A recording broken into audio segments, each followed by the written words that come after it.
దైవిక సిద్ధాంతాన్ని గురించి మనం ఆలోచిస్తున్నాం. అందరికి ఐడియా ఉందిగా. నేను త్వరగా ముగిస్తాను, యథావిధిగా మళ్ళీ టైం అయిపోయేలా ఉంది.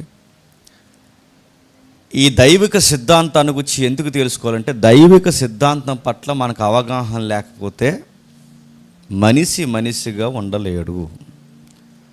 ఒక మనుష్యుడు తానేంటో తనకు అర్థం కావాలంటే తాను నమ్ముతున్న దేవుడు ఏంటో అర్థం అవ్వాలి. తాను నమ్ముతున్న దేవుడి పట్ల వాడికి క్లారిటీ లేకపోతే తన పట్ల వాడికి క్లారిటీ ఉండదు. అందుకే ఎప్పుడో మెసేజ్లో చెప్పిన మాట మీకు జ్ఞాపకం చేస్తాను. నువ్వు నమ్మే దేవుడిని బట్టి నువ్వు ఎలాంటి వాడివో చెప్పొచ్చు, నువ్వు చేసే పనులను బట్టి నువ్వు ఎలాంటి దేవుడిని నమ్ముతున్నావు ఇట్టే చెప్పొచ్చు. మరలా నువ్వు మాట్లాడే మాటను బట్టి చెప్పొచ్చు నువ్వు ఏ టైప్ బుక్స్ చదువుతున్నావు, నీ బిహేవియర్ని బట్టి చెప్పొచ్చు నువ్వు ఎలాంటి వాటిని ఇష్టపడుతున్నావు. అలాగే నువ్వు దేవుని భక్తుడివి, డివోషనల్ లైఫ్లో ఉంటానని చెప్పి కొన్ని వికారమైన పనులు నువ్వు చేస్తున్నావంటే నువ్వు దేవుడిని ఎట్లా ఊహించుకుంటున్నావు ఇట్టే చెప్పొచ్చు. అందుకే ఒక సిద్ధాంతి ఆయన ఏమంటాడంటే, క్షమించండి, క్రైస్తవ పండితుడు ఆయన ఏమంటాడంటే, ఇదిగో నిన్ను బట్టి నీ దేవుడు ఎట్లా అంటాడో చెప్పొచ్చు, నువ్వు నమ్మే దేవుణ్ణి బట్టి నువ్వు ఎలాంటి బతుకుతున్నావో ఎట్లా చెప్పొచ్చు. అందుకే దేవుడు మనిషికి చాలా స్పష్టంగా అర్థం కావాలి. నీకు ఏ విషయంలో అయినా అర్థం కాకపోయినా ఒక అడుగు ఆలస్యమైనా పర్లేదు, తర్వాత నేర్చుకోవచ్చు. కానీ ఈ దేవుడిని గూర్చి అర్జెంటుగా నేర్చుకోవాలి.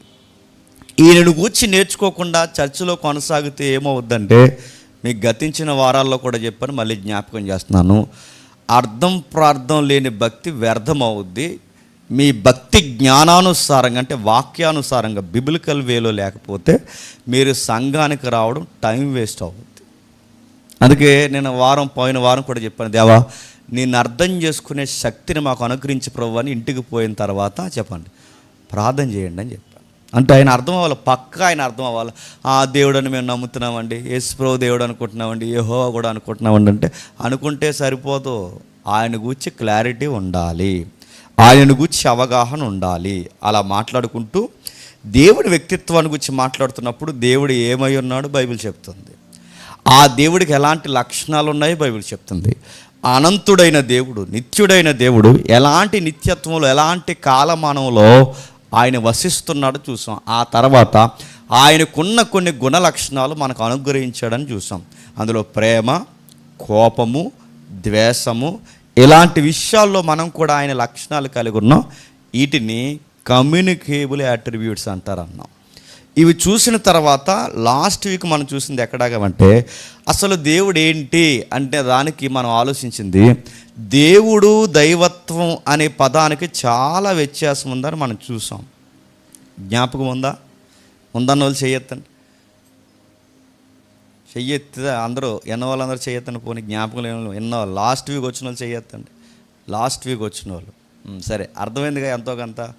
దేవుడికి దైవత్వానికి తేడా ఏంటంటే, దేవుడు అనేది గుర్తుపెట్టుకోండి, సార్వభౌముడు, సృష్టికర్త, పరిపాలించేవాడు, చక్రవర్తి, ఇలాంటి పదాలని ఎక్స్పోజ్ చేసే పదమే దేవుడు. దేవత్వానికి ఉండే అర్థం ఏంటంటే బైబిల్లో దాన్ని దగ్గర పోయి చూస్తే దేవత్వం అనే దానికి గాడే అన్నాడు. అంటే ఆయనలో బహుళత్వం ఉంది. అంటే ఓ ఇశ్రాయేలు వినుము, నీ దేవుడు అద్వితీయుడు, నీ దేవుడు ఒక్కడు, నీ దేవుడిని పోలిన వారు మరొకరు లేరు. ఈ దేవుడు అనే పదాన్ని ఇంకా మనం జూమ్ చేసి చూస్తే ఆ జూమ్లో మనకు కనబడుతున్నది ఏంటంటే ఆయనకి బహుళత్వం ఉంది.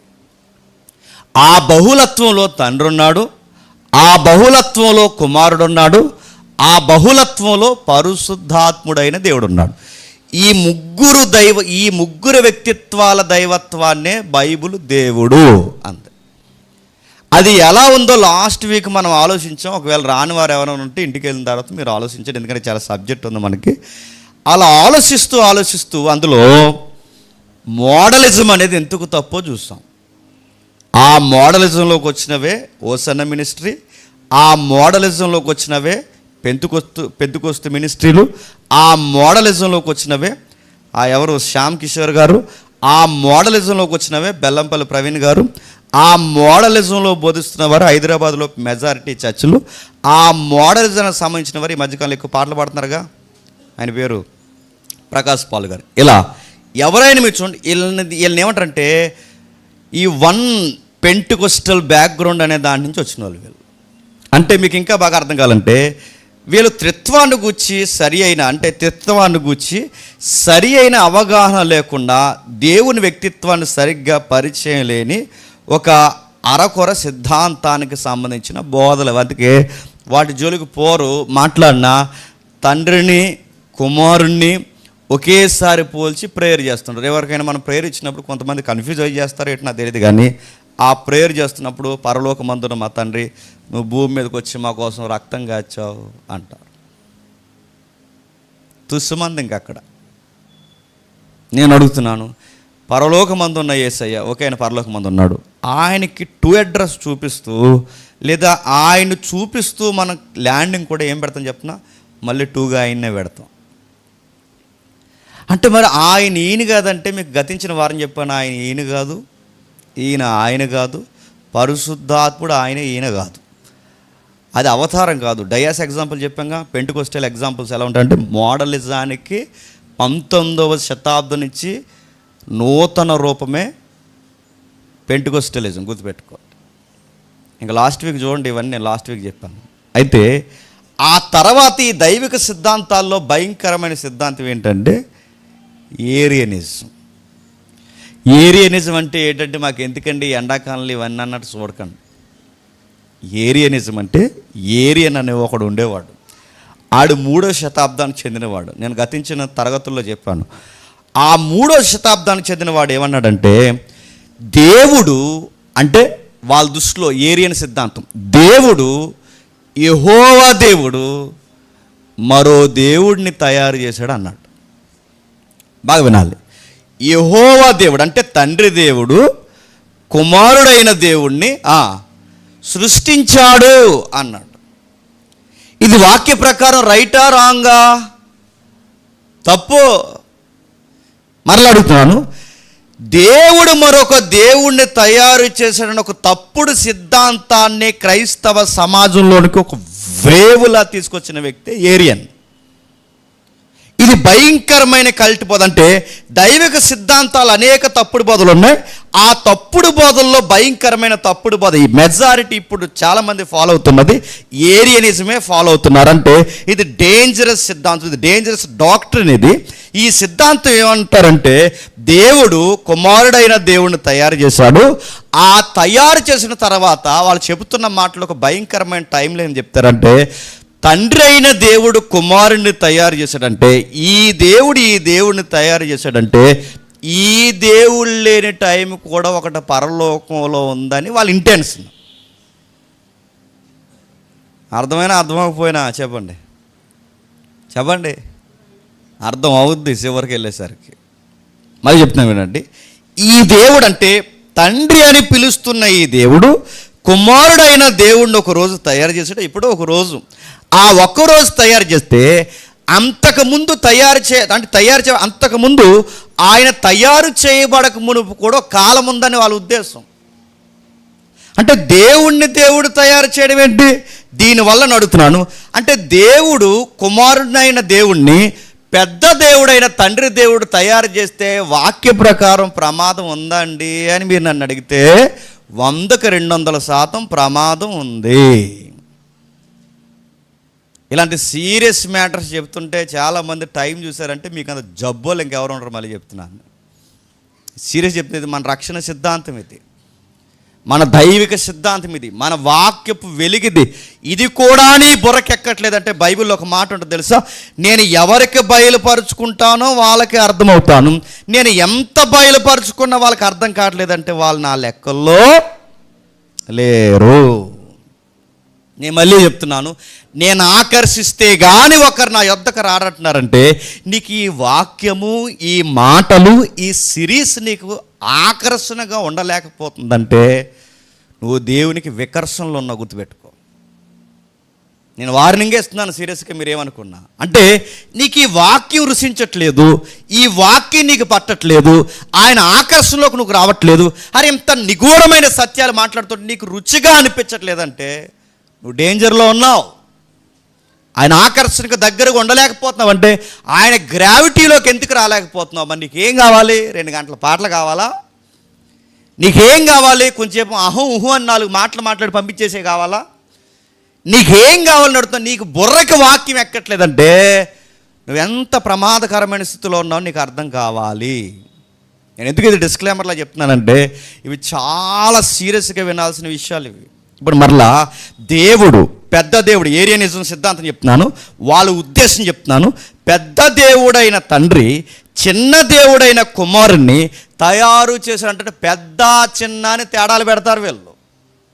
ఆ తేడాలు పెట్టి పెద్ద దేవుడైన వాడు చిన్న దేవుడిని తయారు చేశాడంటే అంటే ఇది ఇలా నమ్మితే తప్పేంటని మీరు సీరియస్గా నన్ను అడిగితే మజ్జిగ తాగినా సీరియస్గా చెప్పే మాట చెప్పనా, 100కు 200% రక్షణకు ప్రమాదం ఉంది. ఎలా ఉంది? ఎందుకుంది? ఒకసారి మీరు చూడండి. ఒక్కసారి మత్తయి సువార్త యేసుప్రభు వారిని బాగా వినండి. యేసుప్రభు వారిని తండ్రి దేవుడు సృష్టిస్తే సృష్టి అవుతాడా సృష్టికర్త అవుతాడా చెప్పండి, చెప్పాలి. దేవుడు ఈ దేవుని సృష్టిస్తే ఈయన దేవుడు అవుతాడా సృష్టి అవుతాడా? ఇప్పుడు మనం ఎవరు మనం చెప్పండి. గడ్డి మాట్లాడండి, సంతూరు మమ్మీలా మాట్లాడకండి, చెప్పండి. ఎస్, దేవుని సృష్టి. మనం ఎవరు? దేవుని సృష్టి. ఇప్పుడు మనలాగే యేసు ప్రభువును కూడా దేవుడు సృష్టిస్తే ఆయన ఏమవ్వాలి? ఆయన సృష్టి అంటే మనకన్నా ముందు ఆయన ప్రథమ సృష్టి అన్నమాట.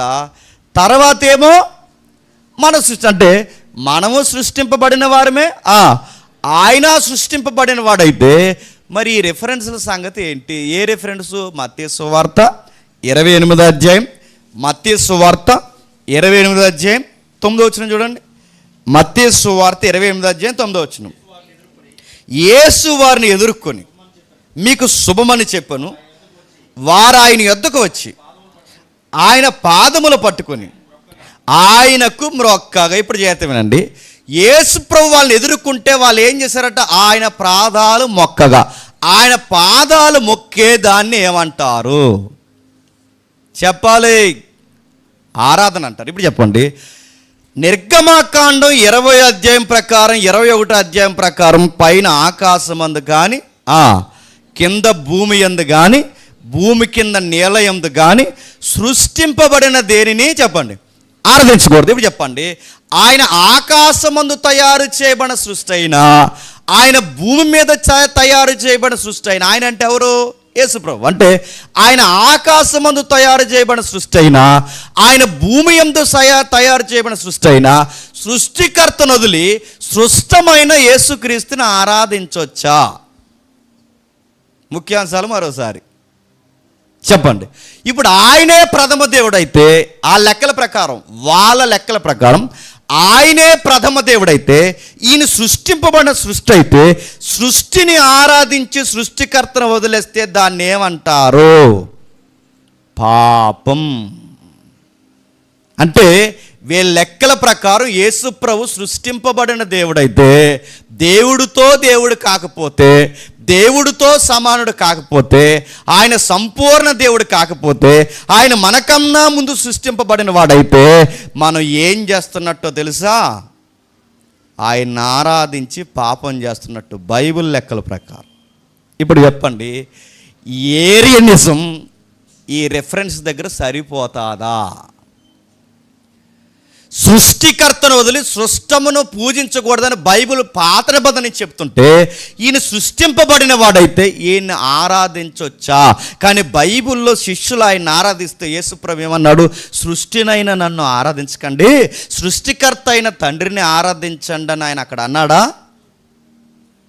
అక్కడ ఆయన అనలేదంటే దాని అర్థం ఏంటి? ఆయాం గుర్తుపెట్టుకోండి. నేనే. ఇంకేం చెప్తున్నాడు? ఇదే హెబ్రీయులకు రాసిన పత్రిక, క్రొత్త నిబంధనలో హెబ్రీయులకు రాసిన పత్రిక, కొంచెం జాగ్రత్తగా చూడండి, వీలైతే రెఫరెన్స్ రాసుకోండి. ఇలాంటి దుర్మార్గమైన దుర్బోధలు మన చుట్టూ నాసులాగా అలిగిపోయి ఉన్నాయి. ఇలాంటి వాళ్ళు మీ ఇంటికి చుట్టం పట్టంగా వచ్చినా నేను మళ్ళీ చెప్తున్నాను, వీళ్ళని తరిమి కొట్టే రెఫరెన్స్ మీరు చూపించాలి. వీళ్ళు ఎక్కడో లేరు, గుర్తుపెట్టుకోండి. మన ఇలాకాలోనే తిరుగుతున్నారు. ఏరియన్ అనేవాడు చచ్చిపోయాడు, కానీ ఏరియన్ శిష్యులు చచ్చిపోయారు, కానీ ఆడి బోధన బతికించే గుడ్డోళ్ళు ఇంకా ఉన్నారు. ఇంకా ఎబ్రిల్ రాసిన పత్రిక 1వ అధ్యాయం 6వ వచనం. ఎబ్రిల్ రాసిన పత్రిక 1వ అధ్యాయం 6వ వచనం. మరియు ఆయన భూలోకమునకు ఆది సంభూతిని మరలా రప్పించినప్పుడు దేవుని దూతలందరూ ఆయనకు నమస్కారం చేయవలనని చెప్పుచున్నారు. ఇప్పుడు చెప్పండి, ఇందాక ఎవరు పూజించారు ఆయన్ని? శిష్యులు పూజించారు. యేసుప్రభు రెండో రాకళ్ళు ఎవరు మొక్కుతారంట? దేవదూతలు మొక్కు. ఇప్పుడు చెప్పండి, దేవదూతలు మొక్కుతున్నారు, శిష్యులు మొక్కుతున్నారు, మనుషులందరిని ఆయన ఆరాధిస్తున్నారు. ఇప్పుడు చెప్పండి, దేవదూతలు మనుషులు ఆయన ఆరాధిస్తున్నప్పుడు సృష్టిని దేవదూతలు, సృష్టింపబడిన దూతలు ఆరాధిస్తాయా? అంటే వాటి మనకంటే క్లారిటీ లేదనుకోవచ్చు. నిరంతరము స్తోత్రారుడుగా సింహాసనం మీద కూర్చున్న దేవుడు ఎవరో, సృష్టింపబడిన వ్యక్తి ఎవరో దేవదూతలకి తెలియదా? తెలుసు కదా. అంటే దీన్ని బట్టి మనకేమర్థమవుతుంది? యేసు ప్రభువుని సృష్టికర్తగా మనుషులు ఆరాధించారు, యేసు ప్రభువుని సృష్టికర్తగా చెప్పండి దేవదూతలు ఆరాధించారు. దీన్ని బట్టి ఏమర్థమవుతుంది? ఈ దేవుడు అని క్లారిటీ ఇస్తున్నారా, కేటగిరీ ఇస్తున్నారుగా. ఈ పెద్ద దేవుడు ఈ చిన్న దేవుని సృష్టిస్తే, ఈయన సృష్టి అయితే శిష్యులు ఎంతకు ఆరాధించారు? సృష్టిని శిష్యులు ఆరాధిస్తే పాపం అవుతుందా అవదా? అవుతుంది. దేవదూతలు ఆరాధిస్తే దేవదూతలు కూడా పాపం చేసినట్టు అవదా? దేవదూతలు పాపం చేస్తే వదిలేస్తాడా? వారిని కూడా కటిక చీకటి గల బిలంలోనికి గెంటేస్తాడు. ఇంకా మనం చూద్దాం. రక్షణకి ఇది చాలా ఇంపార్టెంట్, అంటే ఇది చాలా ఇంపార్టెంట్. ఇంకా చెప్తున్నాను చూడండి, ఇంకా ఏముంది ఒక్కసారి మనం చూద్దాం.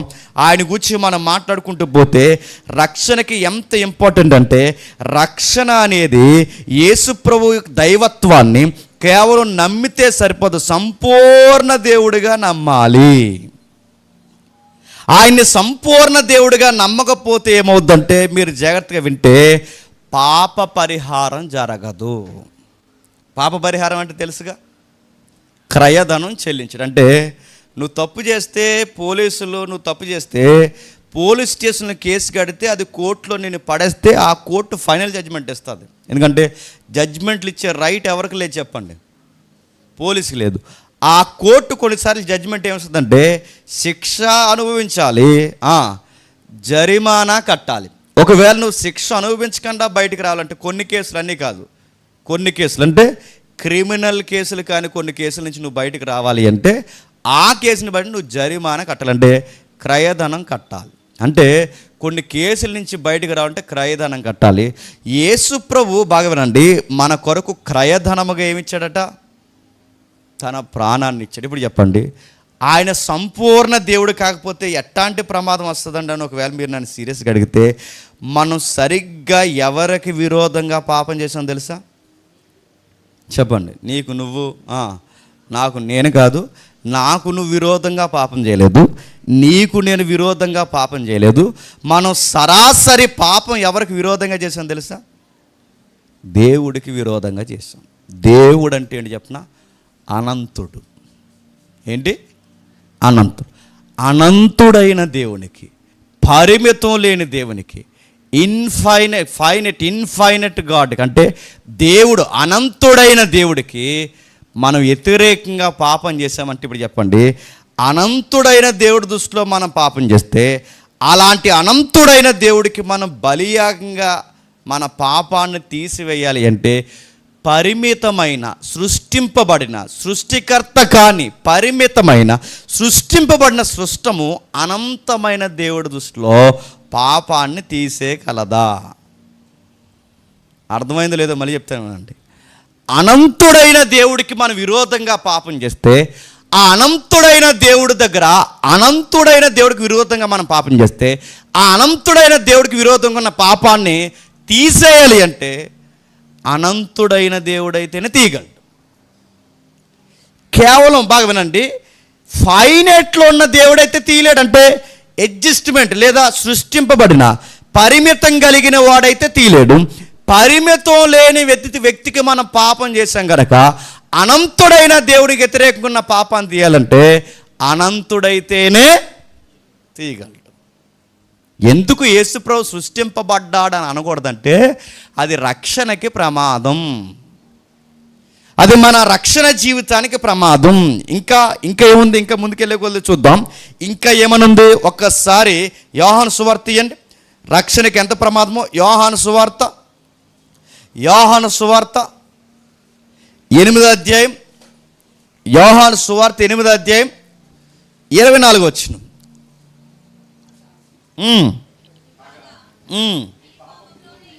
మీరు పాపములోనే ఉండి, ఇంకా పైనుండి చదవమ్మా. అప్పుడు ఆయన నేను పైనున్నవాడును, మీరు ఈ లోక సంబంధులు కాగా మీరు పాపములోనే ఉండి మీరు చనిపోదురని మీతో చెప్పుదురు. కాంటెక్స్ట్ ఏంటి చెప్పిన, నేనే ఆయననని మీరు విశ్వసించాలి.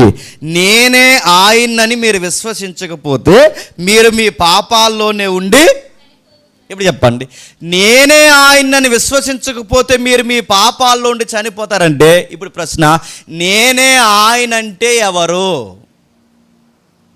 చెప్పాలంటే? యేసుప్రభుని ఏమని నమ్మకపోతే మన పాపాల్లో ఉండి చచ్చిపోతామంట. యేసుప్రభు ఏమని నమ్మకపోతే మన నరకానికి పోతామంట. యేసుప్రభు ఆయన్ని ఏమని నమ్మకపోతే మనకి శిక్ష వచ్చి పడుతుందట. ఆయనని నమ్మాలట. ఆయనని నమ్మడం అంటే ఏంటి? నేనే ఆయనను నమ్మాలి. నేనే ఆయననంటే ఈ నేనే అనే సౌండ్ ఎక్కడో విన్నాం. ఎక్కడా అంటే యేసుప్రభు శిష్యులకి చెప్తున్నది పాత నిబంధనలో సందర్భం ఎక్కడో చెబుతున్నాడు 8వ అధ్యాయంలో. ఎక్కడ సందర్భం ఒక్కసారి మీరు నిర్గమాకాండం తీయండి. నిర్గమాకాండము 3వ అధ్యాయం 14 వచనం. నిర్గమాకాండం 3వ అధ్యాయం 14 వచనం. అందుకు దేవుడు నేను ఉన్నవాడును అనవాడును. నేను ఉన్నవాడును అనవాడు అంటే నేనే అంటే యేసుప్రభు వారు 8వ అధ్యాయం ఏం చెప్తానంటే, మోసే కనబడ్డానే నేనని, మోసేతో మాట్లాడానే నేనని, మోసేతో చెప్పానే అయామని. ఆ అయాం నేనే గుర్తుపెట్టుకోండి. ఆ రోజు మోసే అడిగాడు, నువ్వు ఎవరని అడిగితే నేనేం చెప్పాలి? నువ్వు ఎవరని అడిగితే నేనేం చెప్పాలంటే అయామని చెప్పు. నేనే అని చెప్పు. నేను ఉన్నవాడిని అని చెప్పు. నేను ఉనికి కలిగిన వాడిని చెప్పు. ఆ మోసే అడిగినప్పుడు ఆ మోసే కనబడ్డాడే ఆ పొద దగ్గర చెప్పుకున్నాడే నేను ఉన్నవాడిని. ఆ ఉన్నవాడిని నేనే అని మీరు నమ్మకపోతే మీ పాపాల్లో ఉండి మీరు చెప్పండి చచ్చిపోతారు. చెప్పండి, యేసుప్రభు శిష్యులకి ప్రజలకి ఏమని చెప్తున్నాడంటే, నేను ఆయనని ఏంటని మోసేకి చెప్పుకున్నానే, ఆ మోసేకి చెప్పుకున్న ఆయనను నేనే అని మీరు నమ్మకపోతే చెప్పండి మీరు మీ పాపాల్లోనే ఉండి చెప్పండి చనిపోతారు. ఇప్పుడు చెప్పండి, యేసుప్రభుడు సృష్టికర్త అని నమ్మకపోయినా, సంపూర్ణ దేవుడని నమ్మకపోయినా, సృష్టింపబడిన వాడు కాడు ఆయన సృష్టికర్త అని నమ్మకపోయినా మహాపాపం. మళ్ళీ చెప్తున్నాను నేను, పాపం అనగానే అబద్ధం ఆడావా, దొంగతనం చేసావా, వ్యభిచారం చేసి ఇవన్నీ సెకండ్ గ్రేడ్. మళ్ళీ చెప్తున్నాను తర్వాత విషయాలు. కానీ ఫస్ట్ లైన్లో దేవుడు ఏం నిలబడతాడు చెప్తున్నా, అసలు యేసుప్రభు అంటే నువ్వేమనుకుంటున్నావు? బైబిల్ మొదటి లైన్లో నువ్వు సీరియస్గా విషయం తీసుకోకపోతే బైబిల్ చెప్తుంది, నిన్ను ఏ బలి, ఏ వ్యక్తి, ఏ విశ్వాసము, ఏ యజ్ఞయాగము, ఏ పుణ్యకార్యాలు నిన్ను కాపాడలేవు. నువ్వు ఏమని నమ్మాలి అంటే, తాను వచ్చిన కుమారుడు ఏమై ఉన్నాడు నువ్వు నమ్మాలి. ఆ నేచర్ ఆఫ్ గాడ్ ఏంటో నీకు తెలియాలి. దేవుడు ఏమై ఉన్నాడు? గాడెడ్ అంటే బహుళత్వం కలిగి ఉన్నాడు. ఆ బహుళత్వంలో కుమారతత్వం ఉంది. ఆ కుమారత్వంలో సమానత్వం ఉంది. ఆ సమానత్వం సాక్షాత్తు దేవుడని చెప్పుకున్నాడు. ఆ దేవుడని చెప్పుకున్న వాడిని ఆయన దేవుడిగా నమ్మకపోతే ఈ యోహాను 8:24 ప్రకారం మీ పాపాల్లో ఉండి మీరే చనిపోతారు. ఇప్పుడు నేను చెప్తున్నాను, ఆయన అలా కాకుండా పరిచయం చేస్తే, అంటే ఆ క్రీస్తుని ఈ క్రీస్తు అంటే బైబిల్ చెప్తున్న క్రీస్తుగా కాకుండా పరిచయం చేస్తే ఏం జరిగిందో ఒక్కసారి 2 కొరింథీ పత్రిక తీయండి. కొరింథీయులకు రాసిన 2వ పత్రిక, కొరింథీయులకు రాసిన 2వ పత్రిక 11వ అధ్యాయం, కొరింథీయులకు రాసిన 2వ పత్రిక 11వ అధ్యాయం 4వ వచనం. కొరింథీయులకు రాసిన 2వ పత్రిక 11వ అధ్యాయం 4వ వచనం.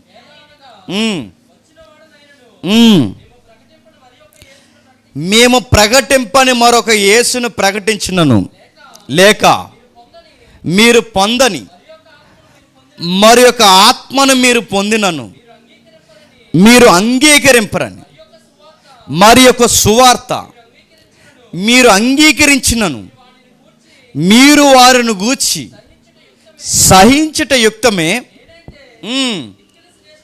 మిక్కిలి శ్రేష్ఠులైన ఈ అపోస్తుల కంటే తక్కువ. అంటే పౌలు గారు ఏమంటాడు తెలుసా? నేను ఒక క్రీస్తును ప్రకటిస్తున్నాను, నేను ఒక యేసును ప్రకటిస్తున్నాను.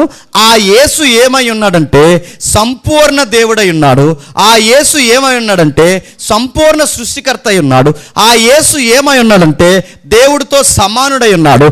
ఆ క్రీస్తును కాకుండా ఎవరైనా వేరొక క్రీస్తుని చెప్తే అంటే మీకు అర్థమయ్యేలా చెప్తున్నాను, అలాంటి యేసు ప్రభు తక్కువ వాడు లేదు చిన్నవాడని ఎవడైనా చెబితే మీరు వేరొక క్రీస్తుని నమ్ముతున్నారంటే బైబిల్లో కాని క్రీస్తు వేరొక క్రీస్తుని మీరు నమ్మితే ఉగ్రతకి పాత్రలు అవుతారు.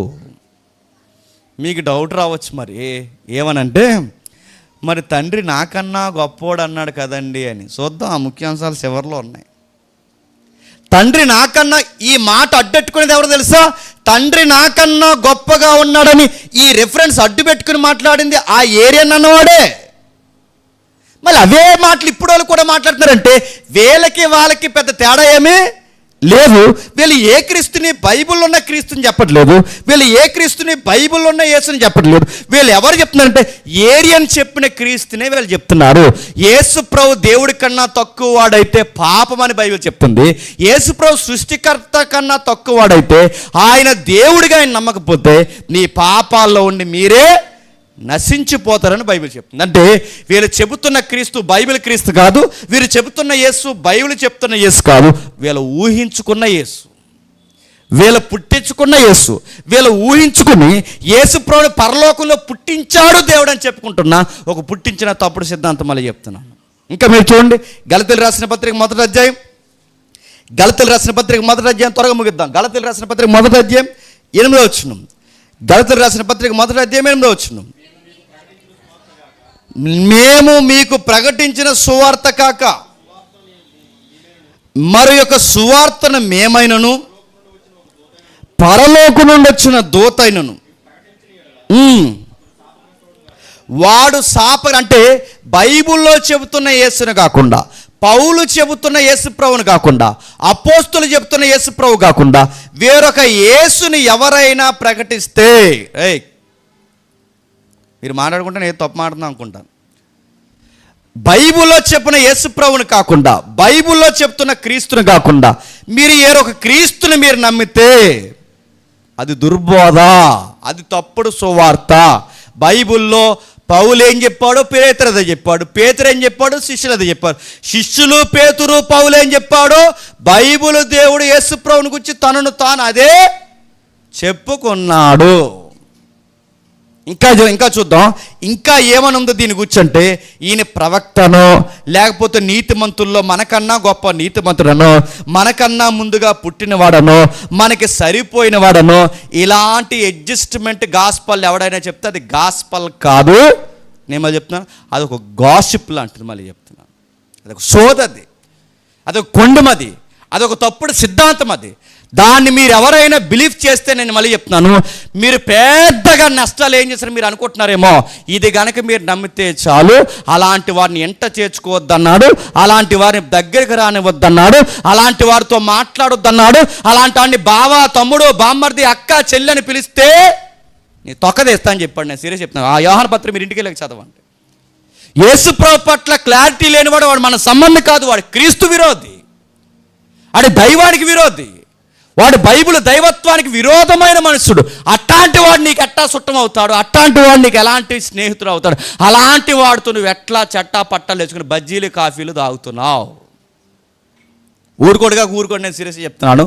ఆ యేసు ప్రభుని ఏమని నమ్ముతున్నారు? అలా నమ్మకపోతే ప్రమాదం అంటే ప్రమాదమే. బైబిల్ పక్కా చెబుతుంది. ఆ అనంతుడైన దేవుడి దృష్టిలో పరిమితుడైన దేవుడు అంటే అనంతుడైన దేవుడు, పరిమితమైన దేవుడు, అనంతమైన దేవుడికి విరోధంగా ఉన్న పాపాన్ని పరిమితమైన దేవుడు తీసేయగలడా? తీయలేడు కదా. ఇది లాజిక్ ఉన్న ఎవరికైనా పనిచేస్తుంది కదా, కనీసం అవగాహన ఉన్న ఎవరికైనా పనిచేస్తుంది కదా. ఆయనను గుర్తుపెట్టుకోండి, ఆయన మనల్ని రక్షించాలి అంటే ఆయన కూడా సంపూర్ణ దేవుడై ఉండాలి. అందుకే యెషయా గ్రంథంలో ఏమని రాస్తున్నాడు చూడండి. యెషయా గ్రంథంలో ఏమని రాస్తాడు తెలుసా? Only God can save. దేవుడు మాత్రమే రక్షించగలడు, దేవుడు మాత్రమే రక్షించగలడు, సంపూర్ణ దేవుడు మాత్రమే రక్షించగలడు, ఆయన మాత్రం రక్షించగలడు. ఎక్కడుంది? యెషయా గ్రంథము 43వ అధ్యాయం, యెషయా గ్రంథము 43వ అధ్యాయం 11వ వచనం. నేనే యెహోవాను, నేను తప్ప వేరొక రక్షకుడు లేడు. ఇప్పుడు చెప్పండి, యేసు ప్రభుకున్న మరో పేరేంటండి? రక్షకుడు. ఇప్పుడు చెప్పండి, మనల్ని ఎవరు రక్షించాడని రక్తం ఇచ్చి చెప్పండి?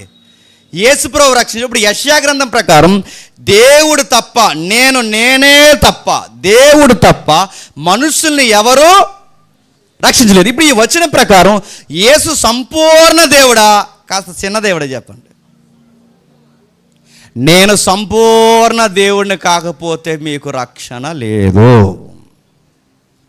అంటే ఇది అటు తిరిగి ఇటు తిరిగి రక్షణకు ప్రమాదం పెట్టిందంటే ప్రమాదం పెట్టింది కాబట్టి 3వ శతాబ్దంలో ఏరేన్ అన్నవాడిని నిలబెట్టి కడిగి పడేసిన మొత్తం కౌన్సిల్ అంతా, తరువు పడేసిన వాడిని దుర్బోధంతా.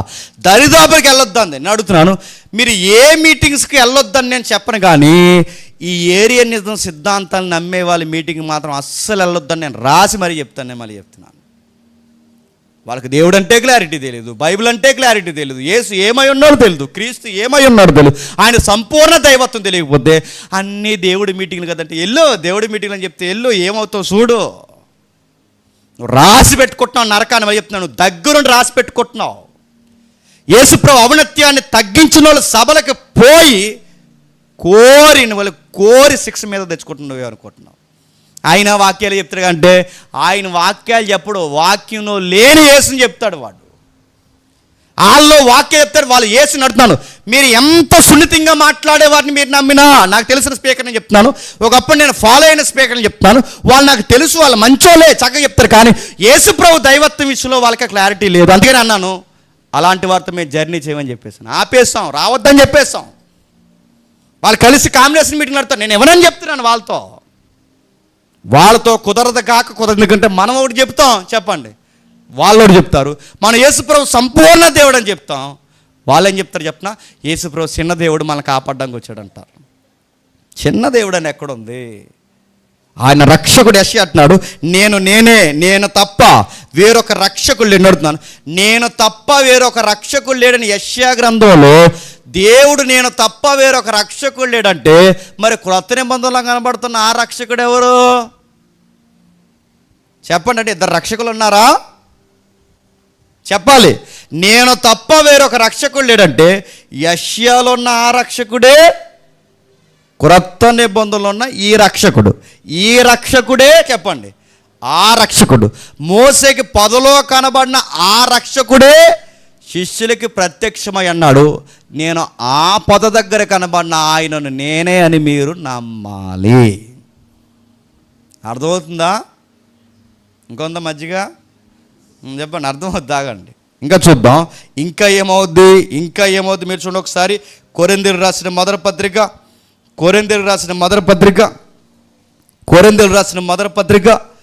6వ అధ్యాయం 9-10 వచనాలు చదువుదాం.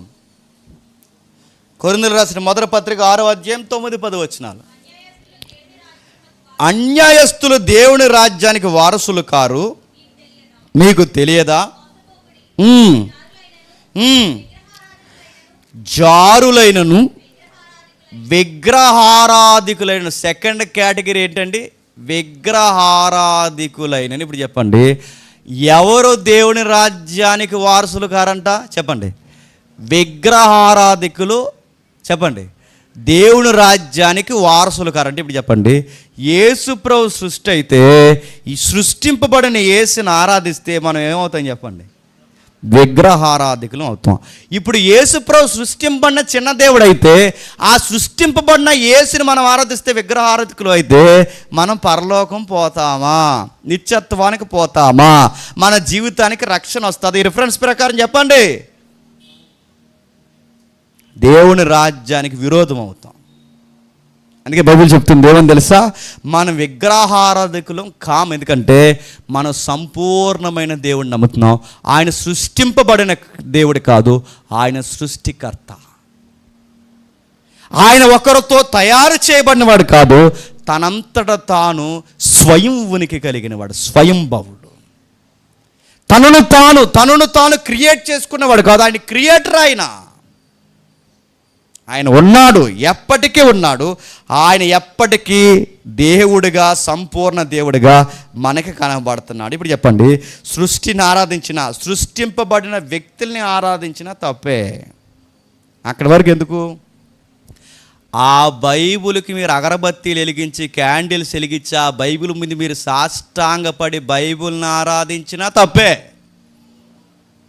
నా మాట్లాడుతున్న బైబిల్ని గౌరవించండి, బైబిల్ని గౌరవించండి, బైబిల్ని ప్రేమించండి, బైబిల్ని హానర్ చేయండి. కానీ దాని ముందు కొబ్బరికాయ కొట్టి అగరబత్తి వెలిగించి, బయటలు చెప్తున్నారుగా, కొబ్బరికాయ కొట్టి అగరబత్తి వెలిగించి దానికి దండం పెట్టి దాన్నేదో మీరు విగ్రహంగా మారిస్తే విగ్రహారాధనగా బైబిల్ నిలబడినా అది కూడా పాపమే.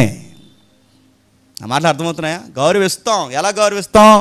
ఎలా గౌరవిస్తామంటే, నా తండ్రి ఎక్కడో ఉన్నాడు అనుకోండి, నేను ఎక్కడో దేశ విదేశాల్లో ఉన్నాను అనుకోండి, నా తండ్రి నన్ను ప్రేమించి ఒక ఉత్తరం రాశాడు అనుకోండి, ఆ ఉత్తరాన్ని ఎక్కడ పడితే అక్కడ పడతానా? నా తండ్రి లేక నా కోసం ఒక లేఖ రాస్తే దాన్ని ఎంత గౌరవిస్తాను, అందులో ఎంత ప్రేమను చూస్తాను, దాన్ని ఎంతో హృదయానికి హత్తుకుంటాను. ఇది నా ఫాదర్ రాశాడని నేను ఎలాగైతే ఉత్తరాన్ని గౌరవిస్తానో, ప్రేమిస్తానో, బైబిల్ కూడా దేవుడు మనకు రాసిన, చెప్పండి, ఒక లేఖ. దాన్ని అలా గౌరవించండి. అలా గౌరవించకుండా ఆ లేఖకే కొబ్బరికాయ కొట్టాను అనుకుని నేనేం చేయాలి? ఆ లేఖకే అగరబత్తి వెలిగించండి, నేనేం చేయాలి? అందుకని నన్ను తెరవండాలి. ఏమో ఆరాధిస్తున్నామో. చాలామంది బైబిల్ దానం పెట్టేస్తారు చూడు, బైబిల్ దానం, బైబిల్ని గౌరవించు, బైబిల్ కింద పడేకు, బైబిల్ని ఎలా పడతారు? ఎందుకంటే నువ్వు దాన్ని తక్కువ చేస్తున్నావు అంటే దేవుని మాటను తక్కువ చేస్తున్నావు, దేవుడిని పక్కన పడేస్తున్నావు. అని దాన్ని గౌరవించాలి, దాన్ని ప్రేమించాలి, కానీ దాని సృష్టికర్తగా మనం ఆరాధించకూడదు. ఇది మీకు అర్థమైతే సృష్టింపబడిన బైబిల్ని ఆరాధించొద్దంటే, నేను అడుగుతున్నాను, యేసుప్రభు కూడా బైబిల్లాగే సృష్టింపబడిన వ్యక్తి అయితే అలాంటి యేసుప్రభుని మనం ఆరాధిస్తే మనం ఏం చేసిన వాళ్ళం అవుతాం? చెప్పండి. మనం విగ్రహారాధన చేస్తున్నామా? అందుకే కొరింథీ పత్రిక చెప్తుంది, విగ్రహారాధికులు దేవుని రాజ్యానికి వారసులు కాదు. మేము విగ్రహాన్ని ఆరాధించట్లేదు, సృష్టికర్తని చెప్పండి ఆరాధిస్తున్నాం అంటాడు పౌలు. ఆ పౌలే ఎంత బాగా ముందుకెళ్ళే కొద్ది క్లైమ్ చేస్తాడు. ఒకసారి మనం చూద్దాం. ఇంకా ముందుకెళ్దాం. ఫిలిప్పీలకు రాసిన పత్రిక 2వ అధ్యాయం, ఫిలిప్పీలకు రాసిన పత్రిక 2వ అధ్యాయం 6వ వచనం నుండి. ఫిలిప్పీలకు రాసిన పత్రిక 2వ అధ్యాయం 6వ వచనం నుండి. ఆయన దేవుని స్వరూపం కలిగిన వాడయుండి దేవునితో సమానుడు అన్నాడా? దేవుళ్ళో కాస్త చిన్నోడు అన్నాడా? చెప్పండి. దేవుడితో సమానుడు. మరొక మాట చెప్తున్నానండి, దేవునితో సమానుడు, దేవునితో పాటు ఆరాధకుడు, దేవునిలో ఏకమై ఉన్నవాడు, దేవునిలో నిత్యత్వం కలిగిన వాడు. అలాంటి ఆయన చెప్తున్నాడు, ఆయన దేవునితో, చెప్పండి, సమానుడు. ఇంకా ఏం చెప్తున్నాడు? అదే వచనాలు చదవండి కిందికి. అదే వచనాలు చదవమ్మా. ఆయన దేవుని స్వరూపం కలిగిన వాడయుండి దేవునితో సమానముగా ఉండుట విడిచిపెట్టకూడని భాగ్యమని ఎంచుకొనలేదు, కానీ మనుషుల పోలికగా పుట్టి దాసుని స్వరూపం ధరించుకొని తనను తానే రుక్తినిగా చేసుకుని. రిఫరెన్స్ అవుతుంటే మీకు ఏం జ్ఞాపకం వస్తుంది? దేవుడు చెప్పండి లోకమును చెప్పండి ఎంతగానో చెప్పండి ప్రేమించాడు. దేవుడు చెప్పండి, దేవుడు లోకాన్ని ఎంతగానో ప్రేమించాడు. దేవుడు లోకాన్ని ఎంతగానో ప్రేమించాడని చెప్పాలి అంటే ఆ ప్రేమను చూపించడానికి గాడెడ్, గుర్తుపెట్టుకోండి, ఆ పదం మర్చిపోవద్దు. ఆ గాడెడ్ దైవతత్వంలో ఉన్న ఆ దేవుడు వస్తే ప్రేమ కావచ్చునని సరిపోద్దా? ఆ దేవుడు రాకుండా దేవుడు సృష్టించిన ఏదన్నా పంపితే ప్రేమకు సరిపోద్దా చెప్పండి? ఆ దేవుడే రావాలి. ఇప్పుడు నేను ఉన్నానండి, ఒక యజమానుడు లేదా ఒక ఫాదరు, నేను ఎంతో నిన్ను సంపూర్ణంగా నేను ప్రేమిస్తాను అన్నప్పుడు ఆ ప్రేమకి ఏంటి ఫాదర్ నాకు రుజువు ఏంటని అడిగితే సుధాకర్ని పంపుతున్నాను అంటే ఎలా ఉంటుందండి?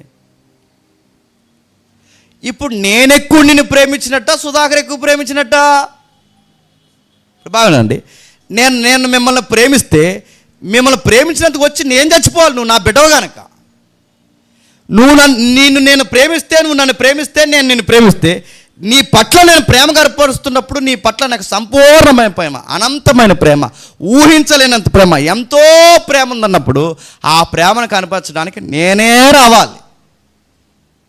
దైవత్వంలో భాగమైన నేను రాకుండా సుధాకర్ని పంపుతున్నానంటే సుధాకర్ వచ్చి మీకోసం చచ్చిపోతే ప్రేమిస్తున్నానని చెప్పిన నేను సావకుండా ఇంకా బతుకుండి సంబంధం లేని సుధాకర్ అంటే సుధాకర్ సృష్టింపడ్డాడు, సృష్టింపబడిన సుధాకర్ వచ్చి మీకోసం చచ్చిపోతే నాకన్నా మిమ్మల్ని ఎక్కువ ఎవరు ప్రేమించినట్టు చెప్పండి? సుధాకర్ ప్రేమించినట్ట? మరో మాట అడుగుతున్నాను, దేవుని ప్రేమ అంటే యేసు ప్రభు కేడర్ తగ్గిస్తే ఏమవుతుంది చెప్పనా? దేవుని ప్రేమను కూడా అనుమానించిన వాళ్ళు అయిపోతున్నాం, గుర్తుపెట్టుకోండి. గాడ్ అట్ దేవుడు అంటే సృష్టికర్త, రాజు, చక్రవర్తి. దైవత్వము అంటే ఆ దైవత్వంలో చెప్పండి వ్యక్తిత్వాలు ఉన్నాయి. ఆ దైవత్వంలో, ఆ దేవుల్లో, ఆ దైవతత్వంలో తత్వం మన కొరకు బలవడానికి తానే వచ్చాడు. ఇంకా నేను చెప్తున్నాను, ఒకవేళ యేసుక్రీస్తు వారు కూడా మనలాగా సృష్టింపబడిన వాడైతే మానవుడైన దాసుడైన మానవుడి కొరకు మరో దాసుడు చనిపోవడం ఏమైనా బాగుందా? మీకు అర్థమవుతుంది లేదు? ఈ విషయాలు చాలా పెద్ద పెద్ద విషయాలు. నేను మళ్ళీ అడుగుతున్నాను, మనం అందరం దేవుని దాసులం అయితే ఈ దాసుడి కోసం మనకన్నా ముందు పుట్టిన ఒక దాసుడు మన కోసం చచ్చిపోతే అది దేవుని ప్రేమ అవుతా? దాసుడే ప్రేమించినట్టు కదా మనం. ఇక దేవుడు మనల్ని ప్రేమించినట్టేంటి? అందులో దేవుని ప్రేమ ఏం కనబడుతుంది అంటే ఒక దాసుడు చచ్చిపోయాడో దాసుడి కోసం, అందులో ఏముంది? దేవుడు మనల్ని ప్రేమిస్తున్నట్టు ఏమన్నా చెప్పిన దేవుడే, దైవత్వమే చెప్పండి మన కోసం బలి అవ్వాలి, సిలువ ఎక్కాలి, అందులో ప్రేమ కలదు. ఆ దేవుని త్యాగంలో ప్రేమ కలదు. అందుకే ఒకవేళ దేవుడు సృష్టికర్త, సృష్టింపబడిన వ్యక్తిగా యేసైతే సృష్టి మరొక సృష్టి కోసం చచ్చిపోతాదా? మీకు అర్థమవుతుందో లేదో? సృష్టి మరో సృష్టి కోసం చచ్చిపోద్ది అంటే సృష్టి అయినా మన కోసం ఇంకో సృష్టి చచ్చిపోద్దా? మన కోసం చనిపోవాలి అంటే సృష్టికర్తే దిగి రావాల్సి వచ్చింది. ఇది అయిన తర్వాత మళ్ళీ కన్ఫ్యూజ్ అయిపోతారు కొంతమంది బ్యాచ్, వీళ్ళకి తలాదలదో తోకదలదు. వీళ్ళు ఏమంటారంటే ఆ తండ్రే వచ్చి బలి అయిపోయాడు అంటావంటే నీకు అదే నీకు గాడాడ్ అంటే ఏంటో తెలియాలి నీకు. గతించిన వారం ఏం చెప్పాం విను. గాడాడ్ అంటే దైవత్వానికి దేవుడికున్న తేడా ఏంటో తెలిస్తేనే ఈ పదాలు ఏంటో నీకు అర్థమవుతాయి. ఇంత చెబితే ఇంత వివరిస్తే ఏమంటారంటే వీళ్ళు ఏమంటున్నారంటే ఆయన ఈయన ఒకటైపోయారండి అంటున్నారు వీళ్ళు. మీకు తిరమది వెళ్దు చెప్పండి, వారమది వెళ్దు. సరే ఇంకేముంది, ఇంకేం రాస్తున్నాడు ఇంకా చూద్దాం ఒకసారి. ఇంకేం రాస్తున్నాడు ఒకసారి మనం చూద్దాం. ఇంకా ఏమని బోధిస్తున్నాడు? 40వ అధ్యాయం యెషయా గ్రంథము, 40వ అధ్యాయం యెషయా గ్రంథము, 40వ అధ్యాయం యెషయా గ్రంథం 3వ వచనం. యెషయా గ్రంథం 40వ అధ్యాయం 3వ వచనం.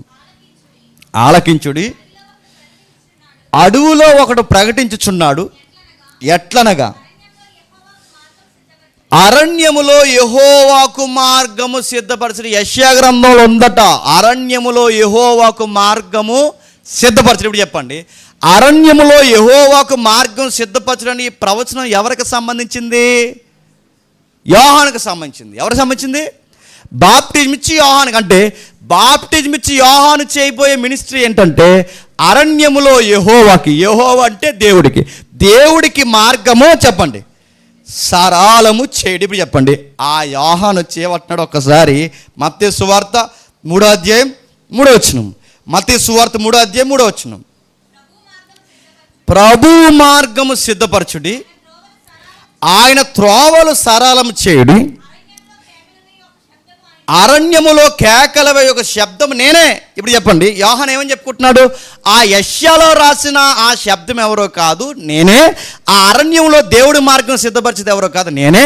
ఇప్పుడు అరణ్యంలో దేవుడి మార్గం సిద్ధపరచమంటే బాగానండి, అరణ్యములో దేవుడి మార్గం సిద్ధపరచమంటే అంటే యెషయాలో ఉన్న అరణ్యంలో మార్గం సిద్ధపరచమని అక్కడ కనబడుతున్న దేవుడు ఎవరు? క్రొత్త నిబంధనలో యోహాను ఎవరిని అంటున్నాడు తెలుసా? నజరేయుడైన యేసుడు. నా మాటలు మీకు అర్థమవుతున్నాయా? అరణ్యంలో దేవుడు మార్గం సిద్ధపరచడంటే యోహాను వచ్చి ఎవరి మార్గం సిద్ధపరిచాడు?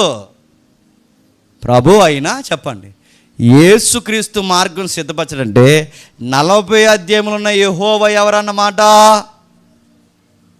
క్రొత్త నిబంధనలో యేసుక్రీస్తు అన్నమాట. ఇలా చెప్పుకుంటూ పోతే ఏరియా నిజాన్ని నేను పడుతున్నాను. వంగున్న వాళ్ళని పైకి లేకుండా 3 చెరువులు నీళ్ళు తాగించేసే రెఫరెన్స్ ఇన్ని ఉన్నాయి.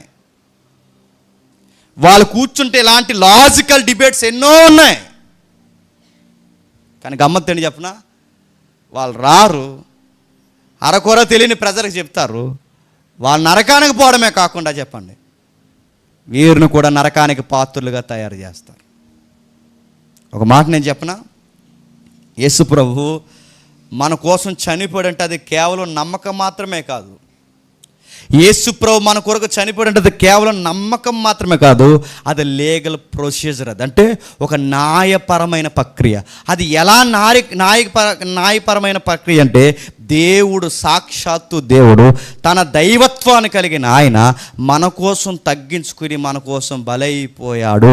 అనంతుడైన దేవుడికి వ్యతిరేకంగా మనం చేసిన పాపం, అనంతుడైన దేవుడు బలైతే కానీ సర్వమాని పాపాలకి ప్రాయశ్చిత్తం చెప్పండి జరగదు.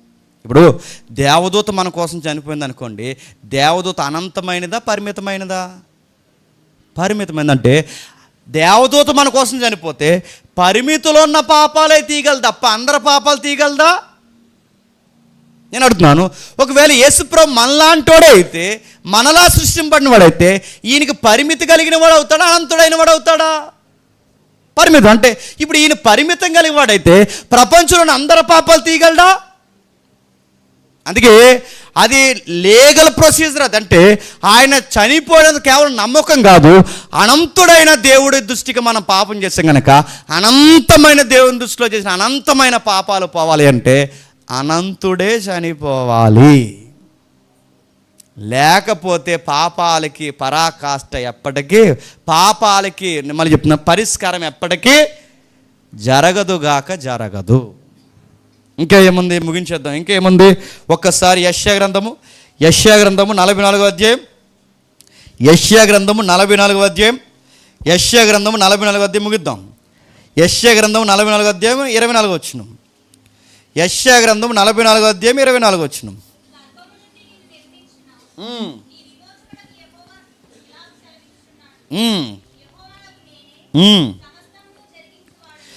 సమస్తము జరిగించేవాడును నేనే. చదవమ్మా. నేను ఒక్కడినే, అక్కడ బాగా వినండి, నేను ఒక్కడినే ఆకాశము విశాలపరిచిన వాడిని, నేనే భూమిని పరిచిన వాడిని,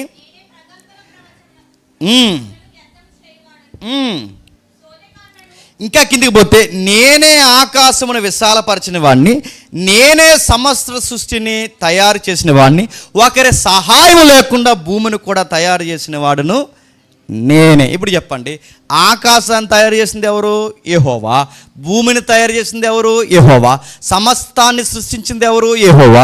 అంటే సాక్షాత్తు వీళ్ళ దృష్టిలో ఎవరు? తండ్రి అయిన దేవుడు. వీళ్ళ దృష్టి ప్రకారం ఇప్పుడు సమస్తాన్ని సృష్టించింది దేవుడైతే, ఆ సంపూర్ణ దేవుడైతే ఇప్పుడు అడుగుతున్నాను, అదే మాటని పౌలు ఏమని రాస్తున్నాడు, ఆ యెషయా మాటనే పౌలు గారు ఏమని రాస్తున్నాడు ఒక్కసారి కొలసి పత్రిక తీయండి. కొలసీలకు రాసిన పత్రిక మొదటి అధ్యాయం 16వ వచనం. కొలసీలకు రాసిన పత్రిక మొదటి అధ్యాయం 16వ వచనం. ఏలయనగా ఆకాశమందున్నవి భూమి మీద ఉన్నవి దృశ్యమైనవి కానీ అదృశ్యమైనవి కానీ అవి సింహాసనములైనను ప్రభుత్వములైనను ప్రధానులైనను అధికారములైనను సర్వమును ఆయన యందు ఇప్పుడు చెప్పండి, ఇందాక యెషయా గ్రంథంలో ఆకాశాన్ని సృష్టించిన ఆ సృష్టికర్త ఎవరు? ఇప్పుడు కొలసీ పత్రికలో సర్వాన్ని సృష్టించిన ఈ సృష్టికర్త ఎవరు చెప్పండి? నేను అడుగుతున్నాను. ఒకవేళ ఆయన ఆ సృష్టికర్త, ఈయన ఈ సృష్టికైతే ఇద్దరు సృష్టికర్తలు ఉన్నారా? ఇద్దరు సృష్టికర్తలు అయితే ఇది రెండు సృష్టిలా. ఇప్పుడు మళ్ళీ మీరు అంటే ఆయన ఈయన ఈయన ఆయన అంటారంటే ఆయన ఈయనే కాదు కానీ యెషయాలో ఉన్న ఆయన ఈయనే. మీకు అర్థమైతే మధ్యకి మళ్ళీ తాగొచ్చు. మళ్ళీ చెప్తున్నాను వినండి, ఆయన ఈయనే కాదు, ఆయన అంటే తండ్రే కుమారుడు కాదు కానీ యెషయాలో ఉన్న ఆయన కొలసీలో ఉన్న ఈయన చెప్పండి ఒక్కటే. ఇప్పుడు మీకు అర్థమైతే యేసు ప్రభు దేవుడే కాదు, యేసు ప్రభు ఆరాధనకు అర్హుడు మాత్రమే కాదు, సాక్షాత్తు దేవుడు అర్హుడు మాత్రమే కాదు, ఆయన సృష్టికర్త. ఆయన అలా నమ్మకపోతే గుర్తుపెట్టుకోండి, మన నిత్యత్వానికి ప్రమాదం అని బైబిల్ చెబుతోంది. ఇంకా ఏముంది ముగించేద్దాం. ఇంకా ఏముంది? యెషయా గ్రంథము 42వ అధ్యాయం. యెషయా గ్రంథము 42వ అధ్యాయం ముగించేద్దాం. యెషయా గ్రంథము 42వ అధ్యాయం 8వ వచనం. యెషయా గ్రంథము 42వ అధ్యాయం 8వ వచనం. యెహోవాను నేనే, ఇదే నా నామము, నేను ఎవరికి నా మహిమను ఇచ్చిన వాడను చెప్పండి. కానీ ఇప్పుడు చెప్పండి, యెహోవాను నేనే, నేను ఎవరికి నా మహిమను చెప్పండి ఇచ్చేవాడిని కాదు. ఇప్పుడు గుండు పగిలిపోయే ఒక మాట చెప్పేస్తాను, ఒకసారి మీరు చూడండి. 17వ అధ్యాయం యోహాను సువార్త 17వ అధ్యాయం యోహాను సువార్త 5వ వచనం చూడండి. యోహాను సువార్త 17వ అధ్యాయం 5వ వచనం. తండ్రి, లోకము పుట్టక మునుపు నీ యొద్ద నాకు ఏ మహిమ ఉండెనో ఆ మహిమతో నన్ను ఇప్పుడు నీ యొద్ద మహిమపరుచు. ఇందాక యెషయాలో ఏం చేద్దామండి, నా మహిమ ఎవరికి ఇవ్వనని. ఇక్కడ యేసుప్రభు ఏమని క్లైమ్ చేసుకుంటున్నాడంటే, లోకం పుట్టక ముందు నీ యొద్ద ఏ మహిమ ఉందో ఆ మహిమ. ఆయనేమో ఎవరికి మహిమనివ్వని అంటున్నాడు, ఈయనేమంటున్నాడు నా మహిమ నాకు ఇచ్చే అంటున్నాడు. ఏంటిది నేను అడుగుతున్నాను. ఒకవేళ ఆయన మహిమను ఎవరికి ఇవ్వని వాడైతే, ఆయన మహిమను ఎవరికి ఇవ్వకపోతే మరి యేసుప్రభు మహిమ ఏంటి? ఇప్పుడు చెప్పండి, లోకం పుట్టకముందు నాకు ఏ మహిమ కలిగి ఉన్నానంటే దాని అర్థం ఏంటి? నేను కూడా లోకం పుట్టకముందు సాక్షాత్తు దేవుడితో సమానుడను. ఈ భూమి మీదకి వచ్చినప్పుడు నా స్థాయి తగ్గించుకుని వచ్చాను. అది దాని అర్థం. తన స్థాయి తగ్గించుకుని వచ్చాడు. ఆయన అంతగా తనను తాను తగ్గించుకుని వచ్చాడు కనుక పౌలు గారు కూడా ఏమంటారు, మీ ఇంటికి వెళ్ళి చదవని తీయొద్దు, ఆ రోమపత్రిక 9:5 ఏమంటాడంటే, ఆయన సర్వాధికారి అయిన దేవుడై ఉండి స్తోత్రార్హుడై, అంటే స్తోత్రానికి అర్హుడు, ఆరాధనకు అర్హుడు, సర్వాధికారి అయిన దేవుడై ఉండి దేవునితో సమానుడు.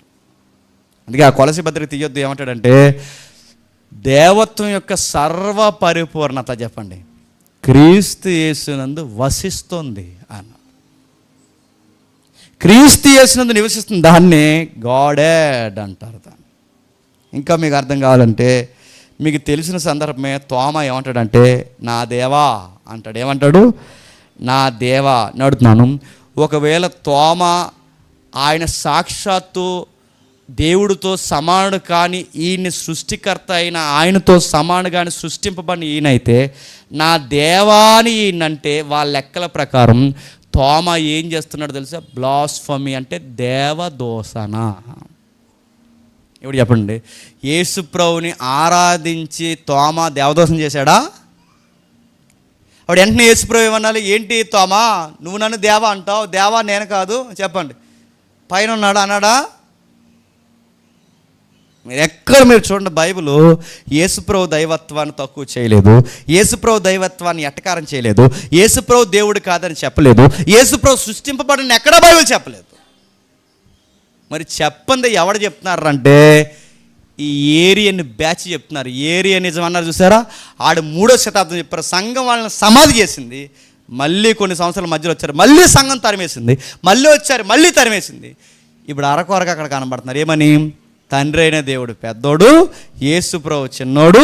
మరి పరిశుద్ధాత్ముడు ఎవరంటే కేవలం పరిశుద్ధాత్ముడు పవర్ అంట. పవర్ అంటారు చూసారా, పవర్ అంట. ఆయన కేవలం పవరే తప్ప ఆయన దేవుడు కాదని. ఇలాంటి వల్లగాలి మాటలు, ఇలాంటి వంకర మాటలు ఎవరు చెప్తున్నారు తెలుసా? మీకు తెలిసిన వాళ్ళే చెప్తున్నారు, మీకు నచ్చిన స్పీకర్లే చెప్తున్నారు, మీరు చూస్తున్న స్పీకర్ చెప్తున్నారు. ఈ తెలుగు రాష్ట్రాల్లో చాలామంది ఉన్నారు, మీకు అర్థమవుతుందో లేదో, చాలామంది ఉన్నారు. ఎంత చెప్పాక ఈ వాక్యం మీరు వెళ్ళి వాళ్ళ బ్యాచ్కి చెప్తే వాళ్ళు ఏమంటారంటే, మరి యోహాను సువార్త 14:8 తండ్రి నాకన్నా గొప్పోడు అన్నాడు కదండి అంటారు. వెంటనే మీరు మజ్జిగ తాగొచ్చేస్తారు. అదే దాని అర్థం. మరి నాకన్నా గొప్పవాడని యేసుప్రభువే అన్నాడు కదంటే, రేపు చూడండి ఒకసారి రెఫరెన్స్ ఏంటో చూడండి ఒకసారి. ఆ రెఫరెన్స్ చూడండి, 14వ అధ్యాయం ముగిద్దాం. యోహాను సువార్త 14వ అధ్యాయం, యోహాను సువార్త 14వ అధ్యాయం 28 మీరు తాగడం కదా, వాళ్ళు కట్టించాలి మజ్జిగ. ఈ రెఫరెన్స్ మీకు అర్థమైతే యోహాను సువార్త 14వ అధ్యాయం 28. నేను వెళ్ళి మీ వద్దకు వచ్చేదనని. 14వ అధ్యాయం 28. నేను వెళ్ళి మీ వద్దకు వచ్చేదనని మీతో చెప్పిన మాట.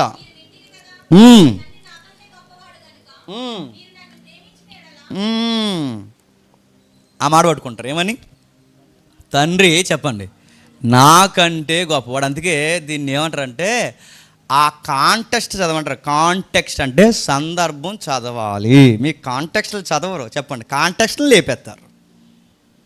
టెక్స్ట్ ఫాలో అవరు, సందర్భాలు లేపేస్తారు. మీకు నచ్చిన రెఫరెన్స్ తీసి ఇక ఏ సందర్భాలు చూడలేని వాళ్ళకి బోధించి, ఇదిగో యేసుప్రభు అన్నాడు సాక్షాత్తు నాకన్నా తండ్రి గొప్పడు అన్నాడు కాబట్టి, ఆయన గొప్పోడు కాబట్టి తండ్రి గొప్పోడు, కుమారుడు చిన్నోడని కుమారుడు చెప్పుకుంటున్నాడు అంటారు. నీ తెలివితేటలు తెల్లారిపోయినాయి ఇక్కడే.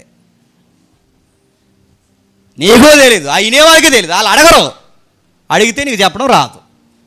మళ్ళీ అడిగితే నువ్వు ఎవడో తేడా ఉన్నావు, రేపు నుంచి మా చర్చకి రావద్దు అంటావు. నువ్వు అర్థం ఒకరు నువ్వు తెలుసు కదా, ఎలా టోళ్ళు ఏరియన్ బోధన మోస్తున్న వాళ్ళు చాలామంది ఉన్నారు. వీళ్ళు దీనికోసం కూర్చొని మాట్లాడదామంటే రారు, కూర్చోరు. వీటి మీద సిద్ధాంతం చర్చిద్దామంటే రారు. ఇది ఎంత సీరియస్ అంటే ఇది సీరియస్, ఇది రక్షణకు ప్రమాదం. ఇది ఏంటి దీని అర్థం ఏంటి? తండ్రి నాకన్నా గొప్పవాడు అంటే దాని అర్థం ఏంటంటే, ఒక్కసారి మీరు ఆ 14వ అధ్యాయం మొదలు వచ్చినది ఏంటి? 14వ అధ్యాయం మొదలు వచ్చును, 14వ అధ్యాయం మొదలు వచ్చును. మీ హృదయాలను కలవరపడనీకండి, దేవుని యందు విశ్వాసం ఉంచుతున్నారు, నా యందున విశ్వాసం. అంటే దాని అర్థం ఏంటి? శిష్యులు కలవరపడిపోతున్నారు. దేనికి కలవరపడిపోతున్నారు? నేను చంపేస్తారు, ఇంకా నువ్వు చెప్తున్నావుగా నేడో రేపు నేను చంపేస్తారు, మా వద్ద నుంచి వెళ్ళిపోతున్నానని చెప్తున్నావు నువ్వు. ఆ 13వ అధ్యాయం నుంచి మొదలెడతారు. 13వ అధ్యాయంలో ఏం జరుగుద్ది? యేసుప్రభు చివరి భోజనం చేస్తాడు, లాస్ట్ సప్పర్ మీకు తెలుసుగా. ఆయన చివరి భోజనం చేస్తున్నప్పుడు చెప్తాడు ఏమని? మీలో ఒకడు నన్ను అప్పగిస్తారు, అన్యులు నన్ను సిలివేస్తారు, నన్ను తీసుకెళ్ళి బాహాటంగా సిలివేస్తారు, నేను చనిపోతున్న కొంతకాలం నన్ను మీరు చూడరు. ఈ మాటలు ఎప్పుడైతే తిన్నారో పేతురు కంగారు పడిపోయారు, శిష్యులు కంగారు పడిపోయారు, అందరూ సంఘంగా ప్రారంభపు శిష్యులుగా ఉన్న వారు అందరూ కంగారు పడిపోయారు. ఆ కంగారు పడిపోయి అంటున్నారు కలవరపడుతూ, ఏంటి ప్రభు నువ్వు వెళ్ళిపోతే ఎలాగా? నీకోసం మేము ఆస్తులు వదిలేస్తాం, మా పనులు వదిలేస్తాం, మా వృత్తులు వదిలే, మా జీవితం అంతా తెచ్చి నీ దగ్గర పెట్టు, ఇప్పుడు మమ్మల్ని వదిలేసిపోతాను అంటున్నావు. మా పరిస్థితి ఏంటన్న కాంటెక్స్ట్ జరుగుతుంది అక్కడ. ఆ సందర్భంలో ఏమంటున్నాడంటే, మీరు దేవుని యందు విశ్వాసం ఉంచుతున్నారు లేదా? మీరు దేవుని యందు విశ్వాసం ఉంచితే నా యందును విశ్వాసం ఉంచండి. దేవుని యందు విశ్వాసం ఉంచితే నా యందు విశ్వాసం ఉంచండి అంటున్నాడు. అంటే తగ్గించుకుంటున్నాడా సమానం అంటున్నాడా? వరమా నీకే చెప్తున్నాను, తగ్గించుకుంటున్నాడా సమానం అంటున్నాడా? సమానం. దేవుని యందు అంటే తండ్రి యందు విశ్వాసం ఉంచినప్పుడు నా యందును విశ్వాసం ఉంచండి. మరి నాకన్నా తండ్రి గొప్పవాడు అంటాడు కదండి, దీన్ని ఎలాగండి అర్థం చేసుకోవడం అంటే, ఇప్పుడు ఈ స్థితిలో వీళ్ళు కలవరపడుతున్నారుగా, ఈ కలవరపడుతున్నప్పుడు ఈ స్థితిలో తండ్రి స్థాయిలో ఆయన లేడు. ఏ స్థాయిలో ఉన్నాడు? దాసుని స్వరూపం. Very good. దాసుని స్వరూపం ధరించుకుని మనిషిని పోలికగా పుట్టి తనను తాను రుక్తినిగా మార్చుకుని దేవునితో సమానుడైన తన తత్వాన్ని తగ్గించుకుని ఈ భూమి మీద మనుషుల కన్నా దాసుడిగా తగ్గిపోయాడు గనక, ఈ స్థాయిలో తక్కువగా ఉన్నాడు గనక, ఈ స్థాయిలో ఉన్న ఆయన ఏమంటున్నాడంటే, ఈ స్థాయిని బట్టి మీరు నన్ను చూసి భయపడిపోతున్నారు కానీ నా తండ్రి స్థాయిని చూస్తున్నారుగా. ఆయన నా స్థాయిలో అంటే ఇప్పుడు ఉన్న నా స్థాయి కన్నా చెప్పండి ఆయన స్థాయి గొప్పది. మీరు ఇది నమ్మితే నేను ఆయన దగ్గరికి వెళుతున్నానంటే మళ్ళీ నేను ఆ స్థాయిలోనికి వెళుతున్నాను. ఆ కాంటెక్స్ట్లో చెప్పాడేమని, తండ్రి నాకన్నా గొప్పవాడంటే యేసుప్రభు ఏ స్థాయిలో ఉన్నాడంటే దాసుని స్థాయిలో ఉన్నాడు. ఈ చదవు నువ్వు, ఈ చదవకుండా తగునమ్మని ధైర్యపోయి ఏమంటావంటే తండ్రి నాకన్నా గొప్పవాడంటే ఎక్కడ గొప్పవాడు? ఆయన పరలోకమందు ఉన్నాడు, ఈయన భూలోకమందు ఉన్నాడు. ఆయన దైవత్వపు ఉనికిలో ఉన్నాడు, ఈయన దాసుని మానవ తత్వంలో ఉన్నాడు. ఈ మానవ తత్వంలో ఉన్న నాకన్నా తండ్రి చెప్పండి గొప్పవాడిగా ఉన్నాడు. ఇది కదా దీని అర్థం, ఇది కదా సందర్భం, ఇది కదా ఆయన మాట్లాడుతున్నది. ఇంకా మీకు అర్థం కావాలంటే ఒక ఎగ్జాంపుల్ చెప్తాను, పెద్దలు రాసిన ఎగ్జాంపుల్స్ మీకు చెప్తాను వినండి. ఒక ప్రధానమంత్రి ఉన్నాడు అనుకోండి, ఒక సామాన్య పౌరుడు ఉన్నాడు అనుకోండి, ఇద్దరికి వ్యత్యాసం ఎక్కడ చెప్పండి? హోదాలో తేడా వచ్చింది. వాళ్ళ హోదాలో తేడా కాకుండా వాళ్ళిద్దరూ ఎవరంటే వాళ్ళిద్దరు యొక్క ఉనికిని చెప్పడం మనుషులు. ప్రధానమంత్రి మనిషే చెప్పండి, ఈ సామాన్య పౌరుడు మనిషే. మరి ఎక్కడ తేడా వచ్చింది చెప్పండి? హోదాలో తేడా వచ్చింది. ఇప్పుడు మీకు బావినండి, దేవుడు దేవుడే, యేసు ప్రభు దేవుడే, ఇద్దరూ దేవుళ్ళే. మరి ఎక్కడ తేడా వచ్చిందంటే చెప్పండి? ఆ రోల్ తగ్గించుకొని వచ్చాడు చూసారా, ఆ పాత్ర తగ్గించుకొని వచ్చాడు చూసాడా, ఆ తండ్రితో సమానత్వాన్ని తగ్గించుకుని కూడా వచ్చాడు చూసారా.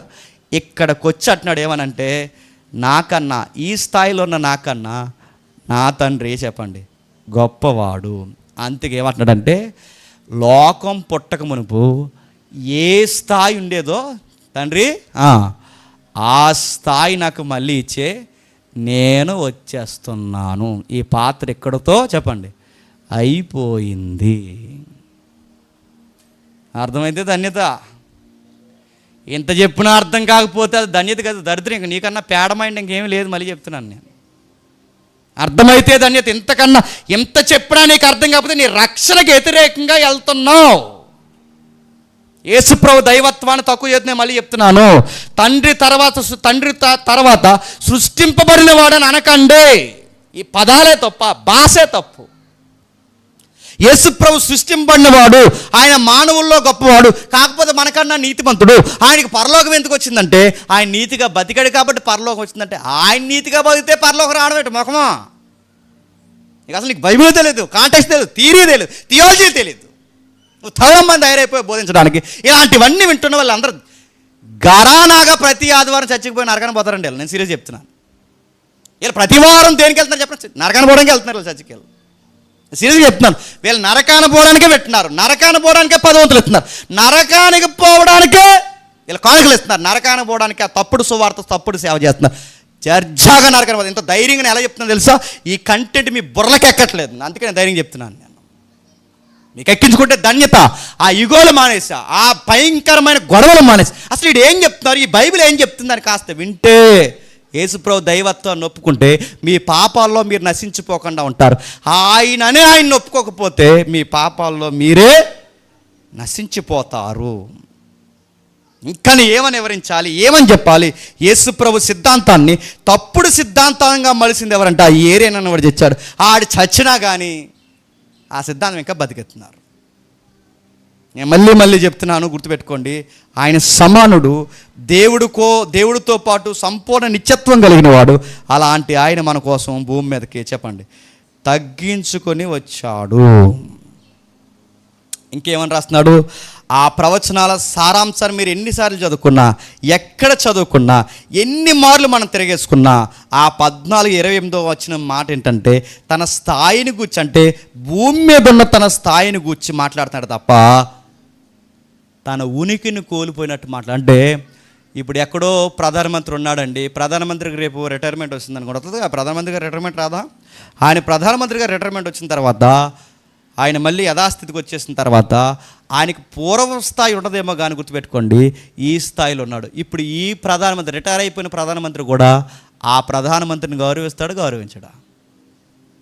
ఇప్పుడు ఆయన గౌరవిస్తున్నాడు కాబట్టి ప్రధానమంత్రి గారు ఇంక మనిషి కదండి, ఇంకా ఆయన ఎవరోనండి, అది ఏదో అయిపోయాడండి అంటే నిన్నేమంటారు చెప్పు? మనిషి తత్వం వేరు, పోషించే పాత్ర వేరు. పాత్రకి తత్వానికి లింక్ ఎడుతున్నావంటే నీ చదువు అక్కడే తెల్లారిపోయింది. నీ బైబిల్ చదువు, సీరియస్ చెప్తున్నా, నీ చదువు అక్కడే తెల్లారిపోయింది.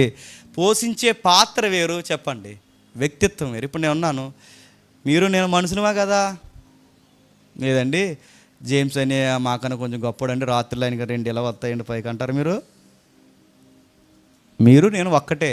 ఎక్కడ తేడా అంటే మీరు కూర్చున్నారు చెప్పండి, నేను ఎక్కడంటే పోషించే పాత్ర తేడా ఉంది తప్ప మన మనుషులు సమానులు, ఒకే ఉనికి కలిగిన వారు.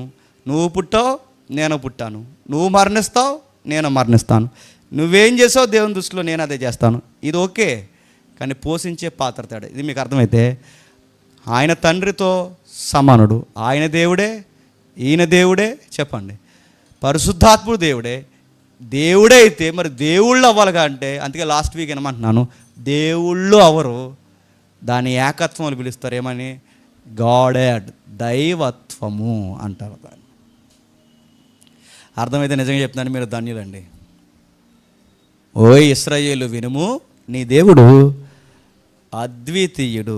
ఆ అద్వితీయుడు అన్న దాన్ని జూమ్ చేసి చూస్తే ఆ అద్వితీయతలో బహుళత్వం ఉంది, ఆ బహుళత్వంలో ఏకత్వం ఉంది. ఆయన ఈయన కాదు, చెప్పండి, ఈయన ఆయన కాదు, ఆయన ఆయనే, ఈయన ఈయనే, ఈయన ఈయనే. ఈ ముగ్గురు కలిపితేనే చెప్పండి దైవత్వం. ఆయన ఈయనగా రాలేదు, ఈయన ఆయనగా రాలేదు.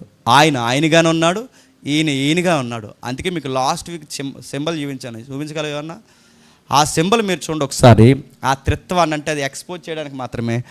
ఆ సింబల్ చూస్తే దైవత్వం ఉనికి అర్థం చేసుకోవడానికి మాత్రమే, ఎగ్జాంపుల్ మాత్రమే. అది అంతా వదిలేసి కొంతమంది ఎలా అర్థమవుద్దంటే, చూసారా దేవుడు బొమ్మ అంటండి, అది ఎలా ఉందో చూడండి అంటారు. అది దేవుడు బొమ్మ కాదు, అర్థం అవడానికి ఎగ్జాంపుల్ అది. మళ్ళీ అది దేవుడు అంటాను, లేనిపోని గొడవలు.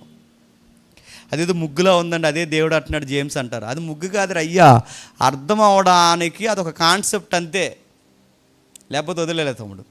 ఇప్పుడు దీన్ని బట్టి చెప్పండి, ఏరియనిజం వాక్యానుసారంగా రైట్ అంటారా తప్పు అంటారా చెప్పండి? తప్పు. లాస్ట్ వీక్ చూసాం, పెంతుకొస్తేజంలో నమ్ముతున్న మోడలిజం తప్పు, మోడలిజం మూలాల తప్పు. ఈ వారం మనం చూసాం ఏరియనిజం తప్పు. ఇప్పుడు చెప్పండి, ఈ దేవుడు ఏమై ఉన్నాడు? బహుళత్వం కలిగి ఉన్నాడు. ఆ బహుళత్వంలో ఏకదైవత్వం కలిగి ఉన్నాడు. ఆ ఏకదైవత్వాన్ని బైబిల్ ఏముందంటే, నీ దేవుడు అద్వితీయుడు. అర్థమైతే ధన్యత, అర్థం కాకపోతే ఇంటికి వెళ్ళి ఒకసారి చూడండి. మళ్ళీ అర్థం కాకపోతే 70 సార్లు ఫోన్ చేసి నన్ను అడగండి, అర్థమయ్యే వరకు చెప్పే బాధ్యత చెప్పండి నాది. ఎందుకంటే ఇది రక్షణకి ముడిపడింది.